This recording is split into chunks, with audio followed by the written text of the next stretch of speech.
మేడ్చల్ జిల్లా Jawahar Nagar municipal corporation పరిధిలోని చెన్నపురంలో వెంకటేష్ అనే వ్యక్తి కరెంటు స్తంభం ఎక్కి కరెంటు వైర్లు పట్టుకొని హంగామా చేశాడు.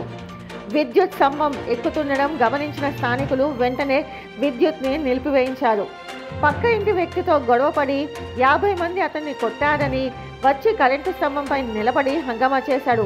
కింద ఉన్నవారు ఎంతమంది పిలిచినా కిందికి రాకుండా హడావిడి చేసిన వెంకటేష్ దీంతో స్థానికులు పోలీసులకు సమాచారం తెలపడంతో సంఘటనా స్థలానికి వచ్చి పోలీసులు కరెంటు స్తంభం ఎక్కి అతన్ని కిందికి దించారు.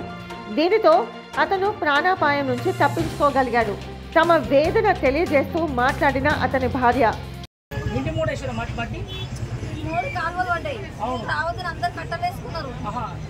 అయితే ముఖాలు మట్టి పార 4 పారలు వేసిన అంతే పనికి వచ్చి చాయ్ తాగడానికి వచ్చింది. అది కూడా మట్టి పార వేసినందుకు దాని తండ్రి కొడుకు ఇద్దరు కలిసి కొట్టిరు. నన్ను దొబ్బుతూ అన్ని ఇంటికాడ వెళ్ళి చూడండి కావాలి గాజులు అవన్నీ అన్ని అతనే ఉన్నాయి. యాక్షన్ తీసుకోవాలండి.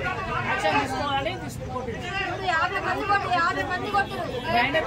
వచ్చి మరీ కొట్టిరు. వీళ్ళకి వచ్చి వెంకటేష్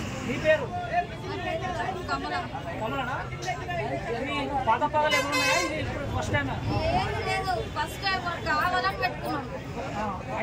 కావాలని 50 మందిని వేసుకొని ఇంటి మీద తీసుకొచ్చి కొట్టించి